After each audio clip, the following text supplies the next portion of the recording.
নমস্কার সবাইকে সুন্দরবন কুকিং এর আরো একটি নতুন পর্বে অনেক অনেক স্বাগত জানাই। এখন রান্নাবান্নার দিকে যাব, তো আজকে একটু দেরিও হলো। তো কি কারণে আপনারা ইতিমধ্যেই ডায়েরির পর্বে জেনেছেন, একটু দয়াপুর বাজারের দিকে গেছিলাম। আর আজকে রান্না হবে ইলিশ মাছ। গত বছর রান্না হয়েছিল, সেই পিয়ালি গেছিলাম গিয়ে, আর বিশুদা কিনে দিয়েছিল দেখে শুনে, সেই ইলিশ মাছ এনে খাওয়া হয়েছিল। এবছরে এখনো খাওয়া হয়নি, যদিও ইলিশ উৎসব চলছে কিন্তু সেটা গেস্টদের জন্য, আমাদের জন্য না। বাড়িতে না, আমরা এখনো খাইনি, কিন্তু আমাদের একজন ভাই নিয়ে এসছে আমাদের জন্য, তো সেটাই রান্না করব। তো কে নিয়ে এসছে কোত্থেকে সব কিছু আপনারা ডায়েরির পর্বে জেনেছেন। তো যাই হোক, এখন মাছটাই এনেছি আর এবারে কেটে টেটে নিয়ে রান্নাবান্না করব। আজকে ইলিশ মাছ খাওয়া দাওয়া হবে, বেশ ভালো একটা ব্যাপার। মানে অনেক দিন পরে নতুন কিছু হলে তো ভালোই লাগে। তো আপনারা আজকে সম্পূর্ণ পর্বটার সাথে থাকুন, আশা রাখছি ভালো লাগবে। আর এখনও যারা আমাদের চ্যানেলটি সাবস্ক্রাইব করেননি, প্লিজ চ্যানেলটি সাবস্ক্রাইব করে সবাই পাশে থাকবেন। তো সাথে থাকুন। আর এসছে একটু শসা বাগানের দিকে। এখানটায় আমরা যখন দয়াপুর বাজারে কিছুক্ষণ আগে গেছি তখনও ঝিরঝির করে বৃষ্টি পড়ছে, যখন বাড়ি ফিরলাম তারপরে দেখুন রোদ, একেবারে চড়া রোদ সেই থেকে চলছে। আর সকালবেলার দিকে বৃষ্টি হয়ে গেল আমাদের অতিথিরা যখন বেরিয়ে যাচ্ছিলেন তারপরেই। এই শসাটা অনেকটা বড় হয়েছে, আর সব থেকে যেটা বড় হয়েছিল, শসাটা এসে আর গাছে দেখতে পাচ্ছি না। কোনো একজন সজ্জন ব্যক্তি শসাটা উঠিয়েছে গাছ থেকে। এখানে ছিল বড় শসা, কালকেও দেখিয়েছি, সেই শসাটা কিন্তু নেই। এই যে এর মুখ এইখান থেকে ঝুলছে। আমি এখন রান্না করতে যাব, কিন্তু শসা গাছতলায় আসার কারণ হচ্ছে আমি ভাবছি হয়তোবা গাছ থেকে খুলে নিচে পড়ে গেছে। এখান থেকে যেতে আসতে দেখা যায়, এবার ও প্রথম চোখ পড়েছে এই তোমার সে শসা গাছে শসা নেই। এবার কাল বিকাল পর্যন্ত ডায়েরির ভিডিওতে দেখিয়েছে যে এই শসা আর পাওয়া যাচ্ছে না, কেউ একজন সৎকার করেছে। তো আমি আগে একটু ঠাকুর পূজা দেবো বলে বাড়ি থেকে একদমই তুলছি না, বা তুলিও নি একটাও, কিন্তু এটা কি করে হলো? অনেক কিছুই পৃথিবীতে হয় গো। তুমি এই ক্যামেরা করে করে দেখাও আর সবাই তুলুক। মনে হয় গাছতলায় টলায় পড়েছে, কিন্তু না, কোথায় পড়েছে? আরে গাছতলায় শসা কখনো পড়ে? কাঁচা শসা? এসো এসো, ও যে গেছে সে আমার না, এসো। কিন্তু এরকম গাছের ফল প্রথম এরকম ভাবে সৎকার হলে কি ভালো না খারাপ? আপনারা একটু কমেন্টে লিখবেন। ভালো আর মন্দ। দিকে নীল আকাশ, হালকা মেঘ তার মধ্যে, আর পেছন দিকে কালো একদম মেঘ। আবার কি তুলছো? একটা একটা করে কতদিন? একটা কেন, এখানে তো আরো হয়েছে, তা সেগুলো বড় হওয়ার সময় দাও। এই হয়েছে, এই হয়েছে, এগুলো সব একসঙ্গে তোলা যাবে। এগুলো সব হচ্ছে, এগুলো ওদিকেও কয়েকটা হয়েছে, হোক বড় হোক। এইটাই পাওয়া গেছে, নিয়ে যাই রাখি। এই সত্যি একটা জিনিস আমি তো লক্ষ্য করিনি, না লক্ষ্য করছি কিন্তু যেটা আমার করা উচিত ছিল সেটা করিনি। কুমড়োর ফুল ফুটছে, যাই এইখানে ওইখানে ওই মাথায় সব মিলিয়ে কুমড়ো ফুলগুলো সকালবেলা তুললে কুমড়ো ফুলের বড়া করা যেত। ঠিক আছে, অন্যদিন হবে। সকালবেলা দেখেছি কিন্তু সেই তুলবো সেটা আর মাথায় নেই। এই দেখো এখানে হচ্ছে। আচ্ছা, আর রোদে দাঁড়ানো যাচ্ছে না। ইলিশের কি খাবে? আমি কলা গাছের দিকে তাকাচ্ছি। ইলিশের কলা গাছের দিকে তাকিয়ে কি করবে? পাতুড়ি না সর্ষে বাটা দিয়ে ঝোল, তোমার তো কোনো কিছুতেই মন ওঠে না। একটু যদি বেগুন থাকতো, বেগুন দিয়ে রান্না করলে ইলিশ মাছটা বেগুনের সঙ্গেও ভালো যায়, কিন্তু সে বেগুনটাও তো নেই। এই বেগুন বাড়ির গাছের বেগুনে কাজ হবে? কেন হবে? চলো ওই মাথাটা তুলে নিয়ে আসি, গাছে বেগুন আছে একদম কচি কচি বেগুন। চলো। সুস্মিতা, ঝিঙে গাছগুলো কেমন একটা হয়ে আছে, ফুল এখনো এলো না, কারণ কি বুঝতে পারছি না। কি সার ওষুধ দিতে হবে কি জানি। আমরা একবার দিয়েছিলাম 10-26, এবারে অন্য কোনো সারটার হয়তো দিতে হবে। তো আর কয়েকদিন যাক, তারপরে দেখব। ফুল মনে হয় এখনো আসার মতো হয়নি, যদিও একটা দুটো করে কুঁড়ি দেখতে পাচ্ছি, কিন্তু সেইভাবে যে ফুলে ফুলে ভরে যাওয়ার ব্যাপারটা সেটা এখনো হয়ে ওঠেনি। বেগুন কি আছে আদৌ? গামলি নিয়ে তো বেরিয়ে পড়লে। আছে, যা আছে হয়ে যাবে। তুমি গাছের কি বর্ণনা করছো? ওই যে ফুল আসেনি তোমার গাছে, তাই বললাম। না, দুই একটা করে ওই মাথায় তুলসী ফুল আসছে, তুমি দেখতে পাওনি? ওই কুঁড়ি একটা দুটো এসছে দেখলাম, কিন্তু যে ফুলে ফুলে ভরে যাওয়ার ব্যাপারটা সেটা এখনো হয়। যেন কেমন একটা হচ্ছে, কিন্তু মাটি আসলে নতুন মাটি তো, ওই যে তলার মাটি ছিল, ঠিকঠাক কোনো কিছু হচ্ছেই না। এখানে তো পুকুরের একদম তলার মাটি দেওয়া ছিল, এই দেখো কুমড়ো ফুল হচ্ছে এইখানটায়। ওই পাশের কুমড়ো গাছের চেহারা দেখেছো কিরকম? ওই আরে ঢাস গাছের ধরে একই দানা একই সব, মাটি, কিন্তু মাটির এগুলো কারণে। হলুদ হচ্ছে। দেখে ভক্তি হবে না। মানে এমন ছোট সাইজ বা কিন্তু বেশ ভালো। এখন সবে সবে নতুন। আমি আর ফাঁক দিয়ে দিয়ে বেগুন চারা নতুন বসিয়েছি। আমাদের পুকুরে যেসব শোল মাছ ছিল তারা এখন মাঠে হ্যাঁ, পুরো লাফালাফি ঝাঁপাঝাঁপি করছে। বাচ্চা ছেড়েছে, ডিম ছেড়েছে, বাচ্চা হয়েছে, বাচ্চা নিয়ে ঘুরে বেড়াচ্ছে। কই বাচ্চা? বাবা, ফুলের থেকে বের হয়েছে সবে। এই কুমড়ো গাছটাতে ওরকম ফুল আসছিল, নাড়াচাড়া পেয়েছে তো ওই ঘাস পরিষ্কার করতে গিয়ে। বাগান কুড়িয়ে এই কটা হয়েছে, চলে আস। এবার ঘাস টাস পরিষ্কার করা হয়েছে, আবার দু একটা করে হবে। কোন ফুল হয়েছে নতুন।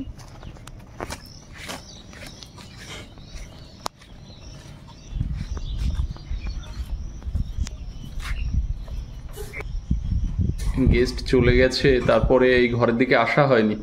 এসে দেখছি চাবিটা এর গায়ে লাগানো আর এই জানালাটা খোলা ছিল। সুস্মিতা আবার ঢুকে জানালা বন্ধ করে দিচ্ছে। হ্যাঁ, ওই রুমটার কি অবস্থা দেখি? ওটা লক করা আছে, থাক, বিকালে দেখ।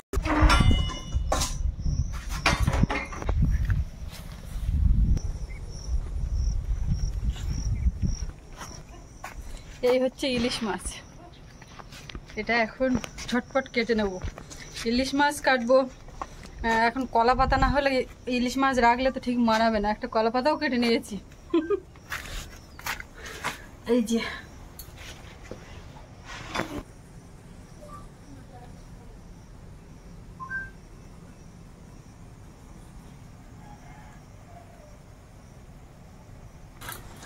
রূপালি মাছ, রূপালি ইলিশ চকচক করছে একদম। দেরি করবো না, একদম চকচক কাটবো। ডায়মন্ড হারবারের ইলিশ মাছ। আমার ভাই ভবেশ ডায়মন্ড হারবারে গেছিল, ওখান থেকে নিয়ে এসেছে বাড়ির জন্য, শ্বশুর বাড়ির জন্য আর দাদার বাড়ির জন্য। আর একটু আগে এই ইলিশ মাছটা আমরা নিয়ে এসেছি দয়াপুর বাজার থেকে। ভাইয়ের সঙ্গে দেখা করতে গেছি, দেখি একটা ব্যাগ, দুটো ব্যাগ, একটা যাবে শ্বশুর বাড়ি, একটা এলো দাদার বাড়ি। আমাদের হাতে ব্যাগটা ধরিয়ে দিল। আর ব্যাগের মধ্যে কি ছিল সে তো আপনারা সুন্দরবন ডায়েরির পর্বে গতকালই দেখেছেন। ওই বাজার থেকে এসে তার পরপরই রান্না করছি, একদম কুকিং এর পর্বটা শুরু হয়েছে। আজকে রান্না বান্না করার ইচ্ছে ছিল অন্য কিছু, কিন্তু চেঞ্জ হয়ে গেল। ভাই মেনু চেঞ্জ এনেছে করে ইলিশ দিয়েছে। মাছ, আর সেটাকে রেখে অন্য কিছু একদম আর চলবে না।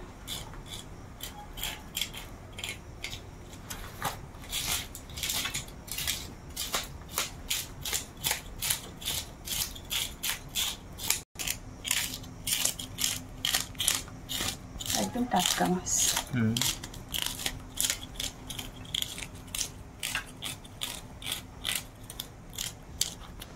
আমি কিন্তু মাছ কেটে নিয়ে ধোবো, না ধুয়ে নিলে ঠিক যেন মন ভরে না। আমি অনেককে দেখেছি আঁশ তুলে নিয়ে ধুয়ে তারপরে কেটে নিতে, কিন্তু আমার যেন একেবারে কেটে টেটে না ধুয়ে নিলে যেন। না না, ধুয়ে নেবে, আলতো করে ধুবো যাতে একেবারে স্বাদ না চলে যায়। ঠিক ঠিক।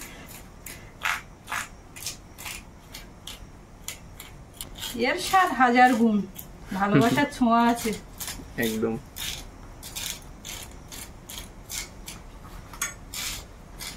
ভাই তো ইলিশ মাছ দিয়ে চলে গেল, ভাই আসবে মঙ্গলবার। কি খাবো? এখন কোথায় কি মাছ পাই দেখতে হবে। মারানি পড়ে গেছে, তবুও খোঁজ খবর নিতে হবে। চিংড়ি মাছ পাওয়া যাচ্ছে না আমার ওলের ডাকের জন্য, তাও তুমি খোঁজ খবর নাও, বেরো। অবশ্যই।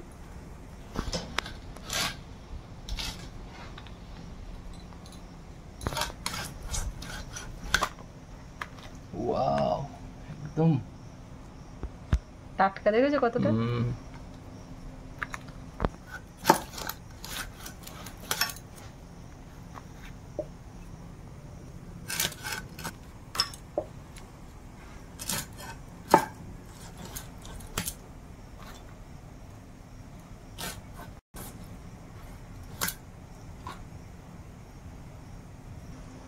ইলিশ মাছের মাথাটা কিন্তু রেখে দিচ্ছি কচু শাকের জন্য। তার কারণ ইলিশ মাছ আবার কবে পাবো, আর ইলিশ মাছের মাথা মানে কচু শাক, তো সেটা একটু না খেলেও হবে না। আমি পরিষ্কার করে রেখে দিচ্ছি, কচু শাক তুলে ইলিশ মাছের মাথা দিয়ে কচু শাক দিয়ে হবে। আমাদের দয়াপুর বা সাতজিলিয়া বাজারে এরকম টাটকা ইলিশ সব সময় কিন্তু আমরা পাই না। ইলিশ উৎসবে যে ইলিশ আসে সেগুলো ডায়মন্ড হারবার থেকে এবং ওই ক্যানিং হয়ে আমাদেরকে নিয়ে আসতে হয়। মাছ আনবে না, ইলিশ মাছ আসে তো আমরা মারতে পারি, তারা মারার মতন তারাই মারে। তা তুমি আর ইলিশ মারবা কি জন্য? ওদিকে ভাত বসিয়েছি উনুন জ্বালিয়ে, আর একটু সর্ষে, দু রকম, কালো সর্ষে আর ওই সাদা সর্ষে, আর পোস্ত, কাঁচা লঙ্কা দেবো, সব 1 চামচ পরিমাণে নিয়েছি। বেগুনের তরকারিতে দিয়ে দেবো, আর একটু লবণ দেবো, দিয়ে আর সব কিছু বেটে নেবো। এখন সৌরভের স্যার এসে গেছে। দেরি হয়ে গেছে বললাম না। উনুনে জাল বেরিয়ে যাচ্ছে কিন্তু কিছু করতে পারছি না। মাছ তো বেশি ভাজা যাবে না, যে তুলে দেবো। জানালা দিয়ে নীল আকাশ দেখা যাচ্ছে, আর বাইরে চড়া রৌদ্র, গাছের পাতা একদম নড়ছিল না, এখন একটুটাও দোলা দিচ্ছে।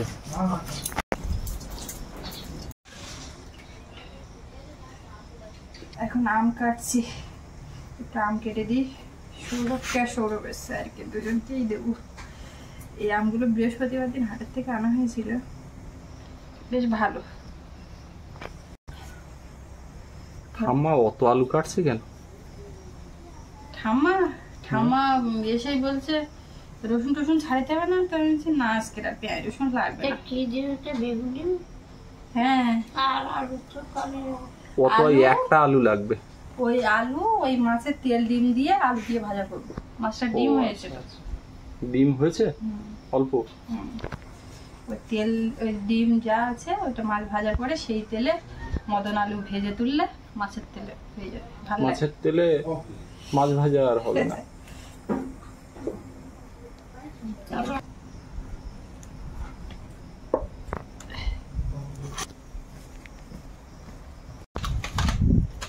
একটু লবণ হলুদ মাখিয়ে নেব।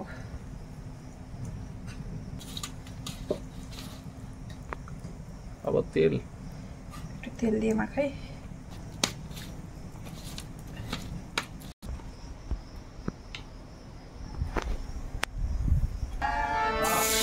মাছগুলো এবার একে একে দিয়ে দিচ্ছি, হালকা করে একটু ভেজে নেবো তেলে।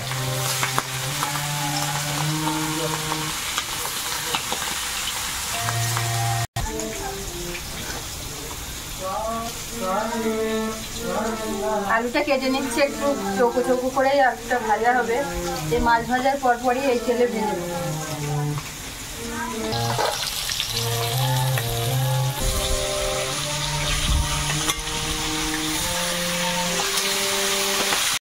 হালকা ভেজে নিয়েই মাছটা তুলে নিচ্ছি। মাছটা আজকে পেটি বের করে কাটনি, এরকম জায়গা বেশ দেখতেও ভালো লাগে। ইলিশ মাছ পেটি বের করে কাটে কেউ? কাটে যখন খুব চওড়া পেটি হয় তখন। আজকে গোটা ভিডিও জুড়ে মাঝখান থেকে এই হারমোনিয়াম আর তবলার আওয়াজটা আসবে, কিছু করার নেই।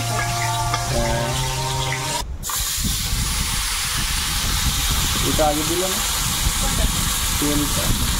আস্তে আস্তে দেবো, কেননা ডিমটা তো শক্ত হয়ে যাবে, আলুটা একটু ভাজা হবে না, তখন ডিমটা ফুটতে থাকবে। বুঝতে পেরেছো? ডিমটা পরে দিতে। এগুলো ডিম সব? ওই না ডিম, এইটা একটা তেল, সব একসঙ্গে করে দিয়ে দিচ্ছি। আলুটা একটু ভেজে নিই। কাঁচা লঙ্কাটা দেবো এর মধ্যে, আর একটুখানি লবণ আর হলুদ দেবো সব পরিমাণ মতো।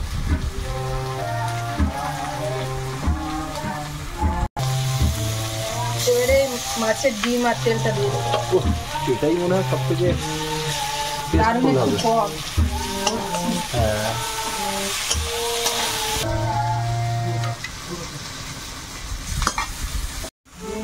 বেগুনগুলো কেটে নিচ্ছি। প্রথম ভালো বেগুনটা কেটেছি, আর এই বেগুনটা এত সুন্দর, একদম ফ্রেশ। এই বেগুনটাও খুব সুন্দর।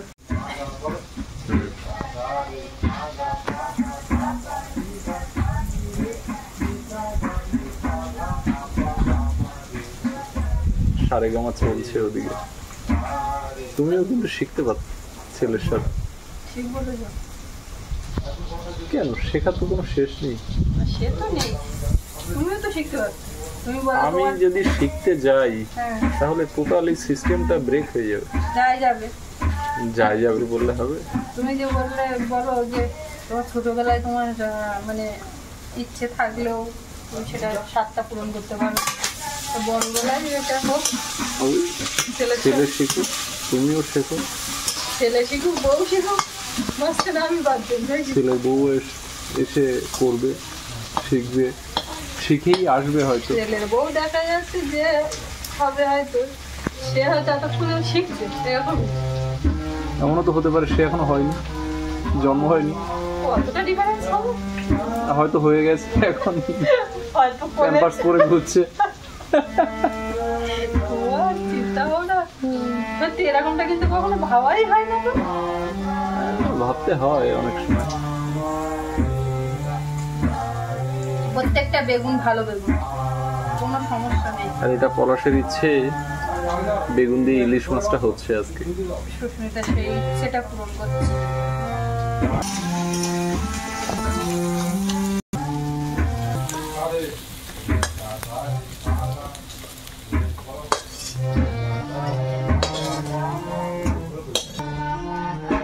কড়াইতে আবার একটু তেল দিচ্ছি, বেগুন আলুটা ভালো করে একটু ভেজে নিতে হবে। আর হয়েই তো গেল রান্না, একদম শর্টকাট রান্না। আরো যদি এটা যদি কাঁচা ইলিশ রান্না করতাম আরো সময় লাগতো না, হয়েই যেত। ইলিশ মাছ খাই না ঠিক আছে, এই যে খাওয়া হচ্ছে ইচ্ছেটা একটা বেড়ে যায় যে আর একটু যদি হতো তাহলে এইভাবে রান্না করতাম বা এইভাবে। ঠিক আছে, ইচ্ছেটা থাকুক। আলুটা একটু ভেজে তুলে নেবো। আজকে কথাবার্তাগুলো খুব আস্তে আস্তে বলতে হচ্ছে, ওদিকে সৌরভ ক্লাস হচ্ছে গানের।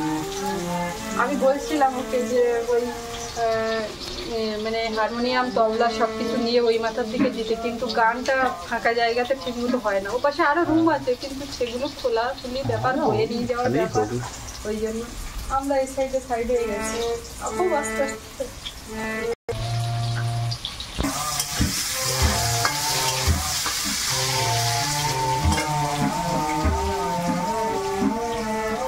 আমি ভাবছিলাম এই কটা বেগুন তুলেছি, কতগুলো পোকা হবে বাদ দিতে হবে তার ঠিক নেই, কিন্তু সব কটা ভাত। আলুটা ভেজে তুলে নিয়েছি, নিয়ে বেগুনটা দিয়ে এর মধ্যে একটু লবণ হলুদ দিয়ে ভেজে নিচ্ছি।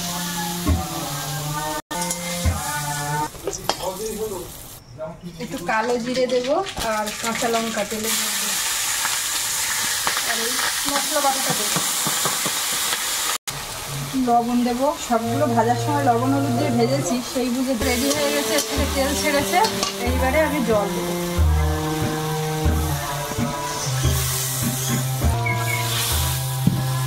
আলুগুলো প্রথমে এর মধ্যে দেবো, বেগুনটা একটু পরে দেবো। আলুটা সেদ্ধ হয়ে গেছে অর্ধেকটা, একটু বাকি আছে, ঝোলে হয়ে যাবে।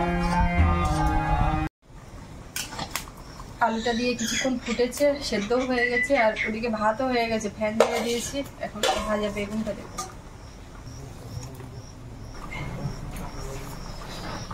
ফুটে গেছে, সব কিছু হয়ে গেছে, এখন মাছগুলো দিয়ে দেবো।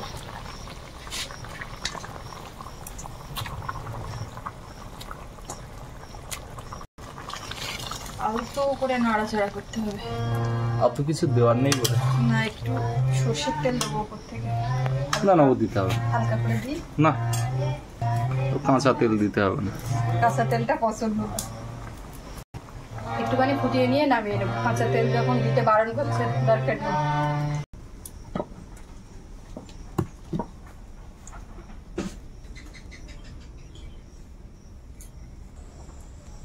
ভাত বাড়া চলছে, রান্নার পরে কিন্তু একটু গ্যাপ গেছে, তরকারি একদম ঠান্ডা হয়ে গেছে। এরকমটা হয় না, ঠান্ডা হয়নি, ঠান্ডা হয়ে গেছে। দেখো ধোঁয়া উঠছে না, সে ধোঁয়া না উঠলেও তরকারি গরম। তরকারি গরম না? হ্যাঁ তা গরম, ভাত তরকারি এখনো। ইলিশ মাছের তেল দিয়ে আলু ভাজা, তেল ডিম। ও থালায় দিচ্ছি, আমার কিন্তু কখন থেকে বলছি তুমি খেয়ে নাও, তুমি খেয়ে নাও। তা বলছে কি সাওয়ালটা এখনো খাইনি, খাইনি, আমি খেয়ে নেবো। একটু নামে বেশি খাও না। তাহলে মনে হয় তোমার খিদে পায়নি, তুমি ওঠো। এমনি তো মিষ্টি খাচ্ছ, তারপরে ওই ড্রিঙ্ক ওইটা খেলো, তারপরে ওই একটু সময় তুলে নাও, গরম না খেলো। খেতে পারবো না। এরকমটা করে না কিন্তু ও। আর একটু সময় তুলে এই কানা দিয়ে পুরোটা তুলে তাহলে তোর খিদেটা লাগলো কই? খিদে পায়নি, ওই জন্যই তো এত কিছু হচ্ছে। দাও। আসলে খিদেটা নেই, এটা ওটা খেয়েছে তো। মাছের ডিম তো ও আবার খায় না। সেটা খাবো। পুরোটা ওই ওর মুন্নাটা আছে না। কেন তুমি খেলে না কেন? আমটা ভালো লাগেনি? না, আমি হাফ মা হাফ খাই না। আমার তো মাছ ছিল। তো আছে। আলু ভাজা শুধু খেয়ে নিচ্ছে। ওই আমটা জ্বালা করছে, হুম ওই আমটা জ্বালা করছে। ওই আঙুলটা তো জ্বালা করবে, এখন তো তুমি খেতেও পারবে না। নিজে নিজে নখ কাটতে কেন গেছো? আমি বাজারে গেছি, তারপরে এসে নখ কাটছে, রাস্তা থেকে নামছি, বৌলিনের গন্ধ পাচ্ছি। আমি বলছি, কোথায় কেটেছো? বলে আমার আঙুল কেটে গেছে। তুমি কি করে জানতে পারলে? আমি বৌলিনের গন্ধ শুকে বুঝতে পেরেছি যে ও কিছু একটা করেছে। খাবি না? হুম খাবি না? খাইয়ে দেবো। হুম। একটু তেল দিয়েছো মনে হয় এই তো কি মাখিয়ে দেবো।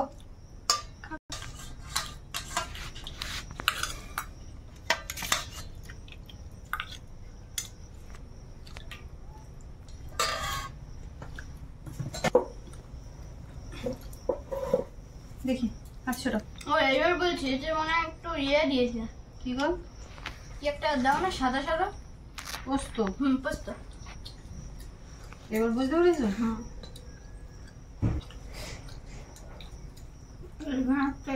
আলু ভাজা ভালো লাগবে।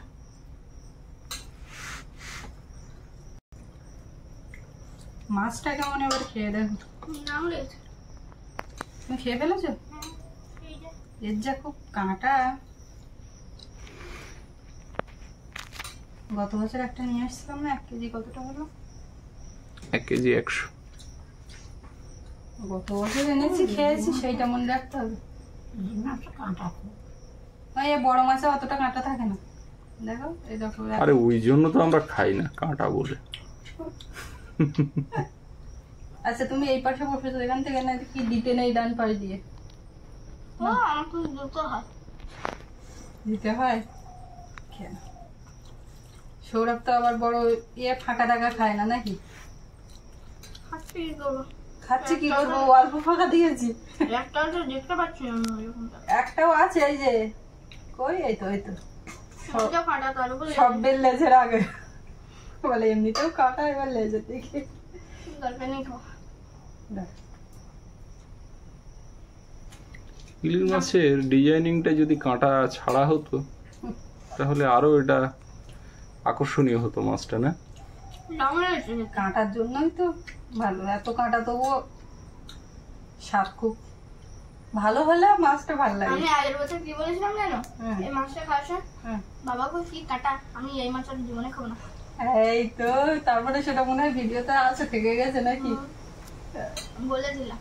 ওর মাথায় কাজ করছে কি বলতো, আগের বছর আমি বলেছিলাম এই মাছ আর জীবনে খাবো না, তো আমি আবার খাচ্ছি, তো এবার ওই জন্য বলে ফেললো।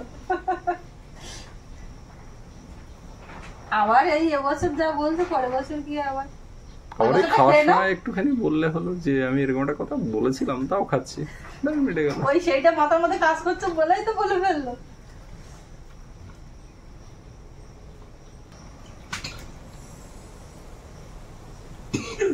খেতে দারুণ লেগেছে।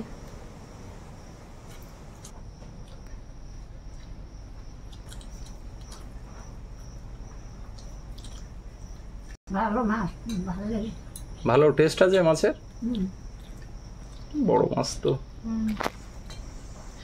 সোনা পাখি খাচ্ছে, তো এবারে আমরাও খাবো, দুজনে বসবো। তো আজকে পর্বটা এখানে শেষ করব। আপনাদের কেমন লাগলো কমেন্টে জানাবেন, আর সবাই ভালো থাকবেন। দেখা হচ্ছে আগামীকাল। আর এতক্ষণ সাথে থাকার জন্য সকলকে অনেক অনেক ধন্যবাদ।